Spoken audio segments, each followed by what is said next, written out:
Good day everyone, we are the group Edgy Wow and we are here to discuss our final course output in graph theory and applications entitled BMC Gardens Optimal Personnel Project Allocation, a graph theory approach using vertex coloring. Basically, this exposition shows how the group solved the staff scheduling conflict of the BMC Garden on their 7 ongoing different projects through the use of graph coloring.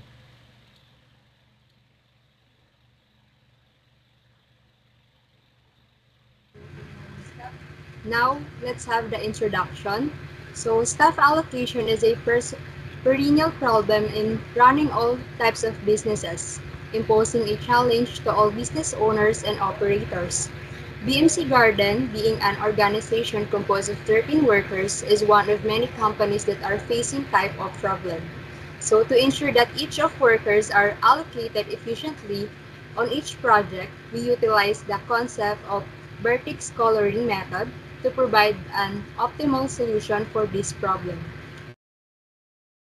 Gungrade et al. In 2002 defined vertex coloring as the procedure of assigning colors to all the vertices of a graph to satisfy various conditions given. The general rule of this method is that no adjacent vertex must the same color, and the other rules and conditions are provided based on the problem at hand.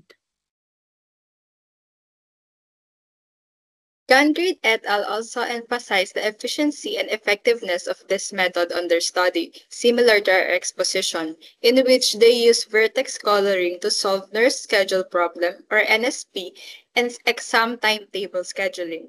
More similar schedule problems such as Mishra and Verma's work on university enrollment in 2012 and Taufik's work on schedule physician in 2016 are more than enough to consider this problem to be worthy of the exposition.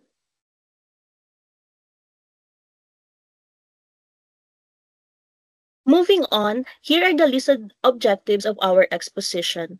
Provide an efficient personal allocation for each landscaping project without conflict with their schedule. Implement the concept of graph theory properly to be the framework of the company's allocation in the future projects. Continuing our discussion, we must first define some key terminologies that are often used throughout our exposition. The first one is the graph. A graph is defined by BYGUs as a set of objects related to each other. It is usually denoted as capital letter G and is composed of vertices and edges. Presented in the screen is an example of graph with 6 edges and 4 vertices. Next, we have the vertices and the edges. A vertex, also referred to as a junction or a point on other references, is defined by Weisstein in 2002 as an element of a graph that may be connected by the edges. It is often displayed as a point or a circle. On the other hand, Joshi in 2017 defined edges as the line between those vertices represented by lines to indicate relationship between the vertices. Figure 1 clearly showed the usual visualization of both edges and vertices, as the circle with numbers 0, 1, 2, 3 are the vertices and the lines connecting them are the edges. Next is the method utilized in our exposition itself, vertex coloring. It is a function defined by Morris in 2021 that is used to assign one color from a specific set of k colors to each vertex of a given graph G, such that no two neighboring or adjacent vertices share the same color.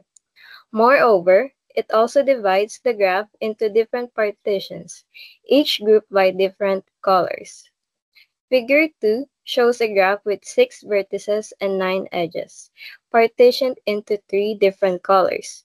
Notice that no two neighboring vertices share the same color, satisfying the condition of vertex coloring.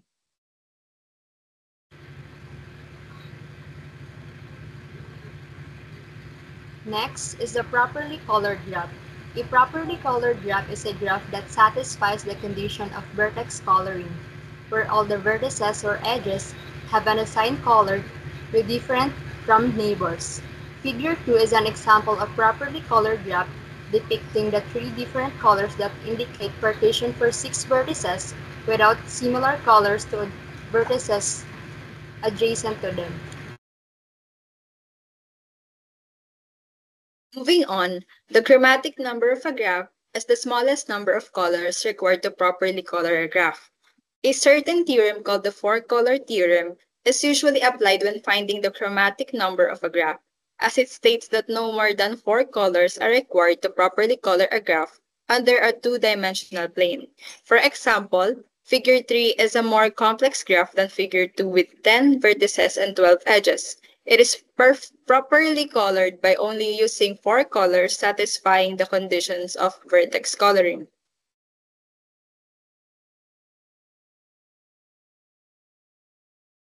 Next is the main algorithm used in our exposition, the sequential coloring algorithm.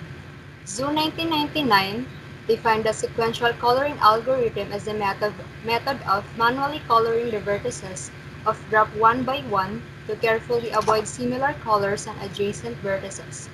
Also known as the greedy coloring method, the sequential coloring algorithm has mostly been used to solve scheduling and allocation problems. So without further ado, here are the following steps to accomplish the sequential coloring algorithm. So first, organize all the given vertices of a graph. Second, set the possible colors that can be used to segment the vertices of a graph into independent sets. Third, starting from vertex of your choice, assign one color for a specific vertex. Fourth, after assigning a color on the vertex of your choice, assign the different colors on the neighboring vertices. Make sure to identify the neighbor that has been colored and remember the color use as it can only be repeated minimally, as stated in the four-color theorem. And lastly, repeat the process from step 4 until the graph is properly colored. To further clarify the algorithm, here is a sample problem of map coloring of Southeast Asian countries applied with the said algorithm.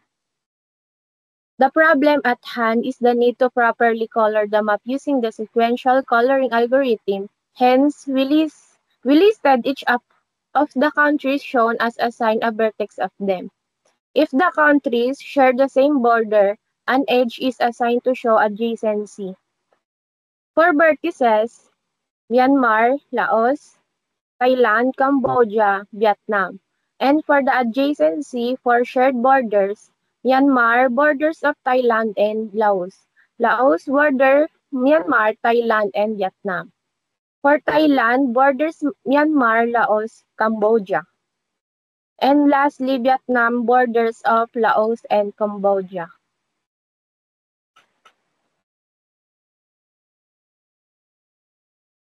Now that the conditions are satisfied, we will now construct a graphical representation of the countries. The generated graph is shown below, labeled as Figure 5. Afterwards, we will now follow the concept of the four-color theorem and list the possible colors that can be used. In this graph, the possible colors are red, green, blue, and yellow. Next po. To formally begin the algorithm, we chose Myanmar or vertex 0 as our starting vertex. We assign the color red to the said country. Then, after analyzing the graph, we assign colors to the next countries in this particular order. First is Thailand, which is adjacent to Myanmar, is assigned to green. Laos, which is adjacent to Myanmar and Thailand, is assigned to blue.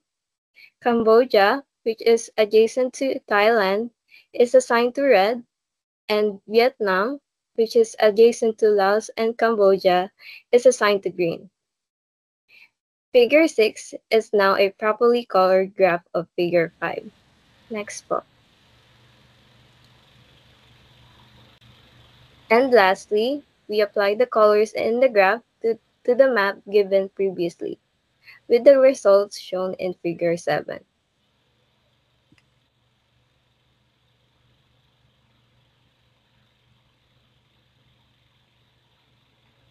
Now that we are clear with the terminologies and concepts, we will now apply the sequential coloring algorithm to assign the schedule of the workers on different projects.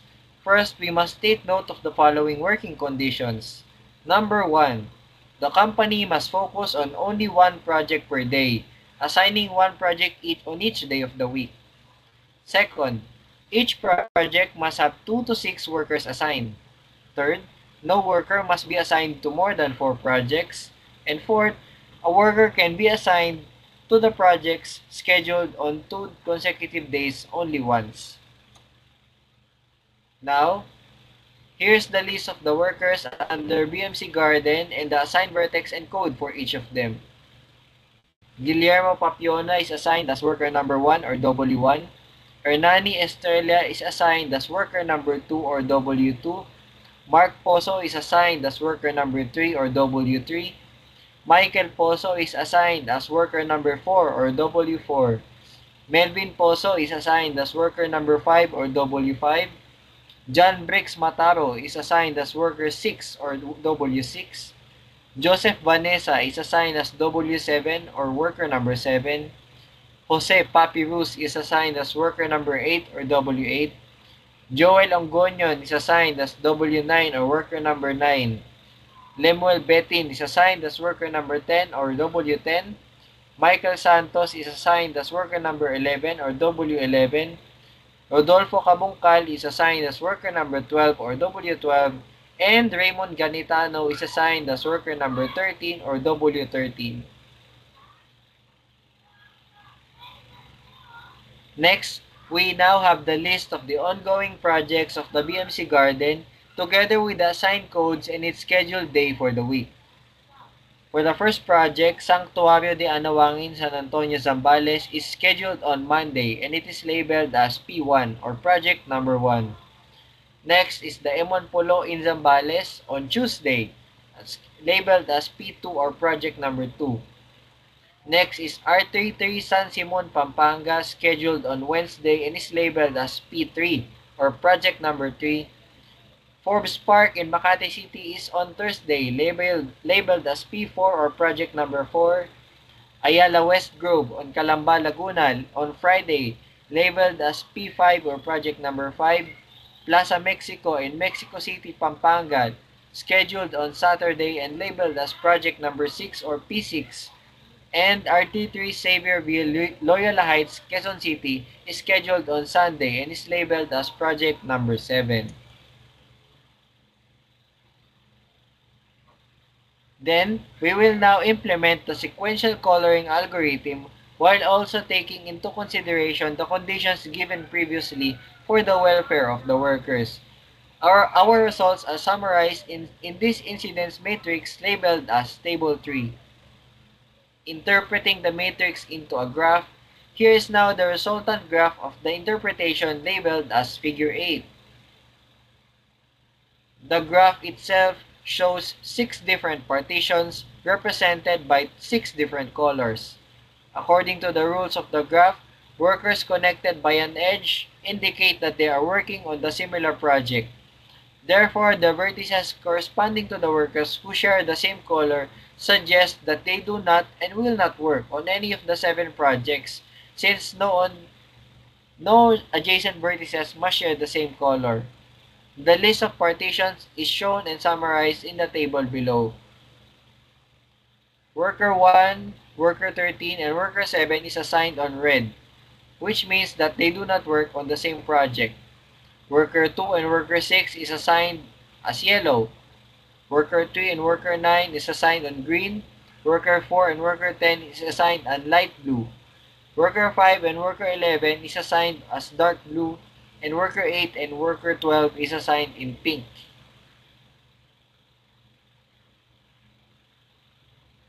Now that we have the summary table of the schedule of the workers on different projects and their final schedule for the accomplishment of the projects itself. For Sanctuario de Anawangin San Antonio Zambales, workers 1, 2, 3, 4, and 5 will work on the project on the day Monday. Next is Emon Polo Zambales with the assigned workers 6, 7, 8, 9, and 10. They will do this project on the Tuesday. R33 San Simon, Pampanga has the assigned workers 2, 4, 11, 12, and 13, and they will do this project on Wednesday. Forbes Park, Makati City has assigned workers 3, 5, 7, 8, and 10, and they will do this project on every Thursday. Ayala West Grove in Calamba, Laguna has workers assigned 1, 6, 9, 11, and 12, and they will do this project every Friday. Plaza Mexico in Mexico City, Pampanga has workers assigned worker 2 rather, worker 2, 3, 4, 8, and 13, and they will work on it every Saturday. And lastly, RT3 Xavierville in Loyola Heights, Quezon City has workers 5, 6, 7, 9, and 10, and they will work on it on every Sunday.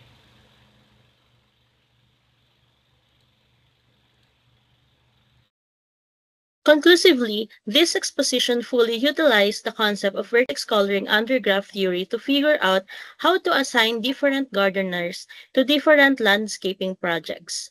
Throughout the week, making sure there weren't any scheduling conflicts that all the working guidelines were followed.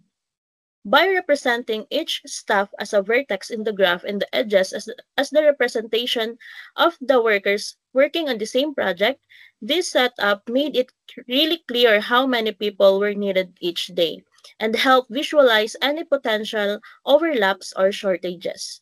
By running the graph coloring algorithm, the group was able to create an optimal schedule where no staff members were double booked and all the projects were covered efficiently.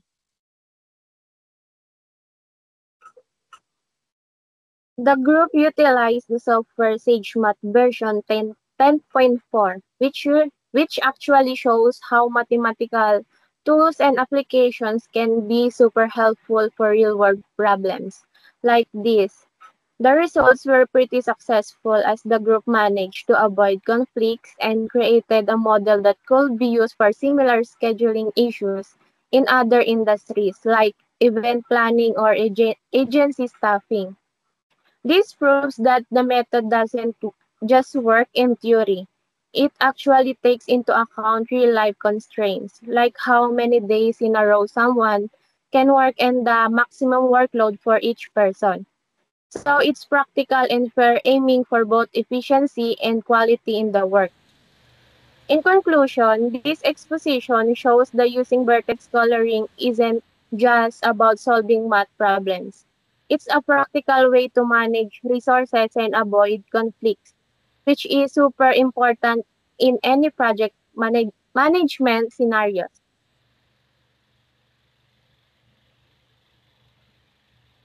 And that concludes our presentation about our exposition paper on graph theory and applications. May you find this video helpful and informative for your lessons and real-life problems.